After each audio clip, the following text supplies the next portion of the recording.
ಜಿಲ್ಲೆಯ ಮಧುಗಿರಿ ತಾಲೂಕಿನ ಪುರವರ ಪ್ರೌಢಶಾಲೆಯಲ್ಲಿ ಕುಕ್ಕರ್ ಸ್ಫೋಟಗೊಂಡಿದೆ.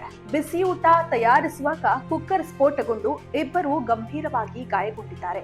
ಅಡುಗೆ ಸಹಾಯಕಿ ಉಮಾದೇವಿ ಅವರು ಗಂಭೀರವಾಗಿ ಗಾಯಗೊಂಡಿದ್ದು, ಜಯಮ್ಮ ಎಂಬುವವರು ಸಣ್ಣ ಪುಟ್ಟ ಗಾಯಗಳಿಂದ ಬಚಾವಾಗಿದ್ದಾರೆ. ನನ್ನ ಹೆಸರು ವೇಣುಗೋಪಾಲ್ ಅಂತ ಹೇಳ್ಬಿಟ್ಟು ನಮ್ಮ ತಾಯಿ ಉಮಾದೇವಿ ಅವರು ಸರ್ಕಾರಿ ಪ್ರೌಢಶಾಲೆ ಪುರವರದಲ್ಲಿ ಮಧ್ಯಾಹ್ನ ಬಿಸಿಯೂಟ ಅಡುಗೆ ಮಾಡಬೇಕಾದ್ರೆ ಅವರು ಅಡುಗೆ ಸಹಾಯಕರಾಗಿ ಕೆಲಸ ಮಾಡ್ತಿದ್ದಾರೆ. ಅಡುಗೆ ಮಾಡಬೇಕಾದ್ರೆ ಈ ಥರ ಕುಕ್ಕರ್ ಸಿಡಿದ್ಬಿಟ್ಟು ಬ್ಲಾಸ್ಟ್ ಆಗಿಬಿಟ್ಟಿದೆ. ಅಲ್ಲಿ ನೋಡಿದ್ರೆ ಯಾವುದೇ ಥರದ ಪರಿಕರಗಳಿಲ್ಲ, ರಕ್ಷಣಾ ಸೇಫ್ಟಿ ಪ್ರಿಕಾಷನ್ಸ್ ಏನೂ ಇಲ್ಲ. ಅಧಿಕಾರಿಗಳ ನಿರ್ಲಕ್ಷ್ಯದಿಂದ ಈ ಥರ ಆಗಿದೆ. ಇದರಿಂದ ಯಾರು ತಪ್ಪಿಸತ್ತಿದ್ದಾರೋ ಅದಕ್ಕೆ ಸೂಕ್ತ ಪರಿಹಾರನ ಕೊಡಬೇಕು.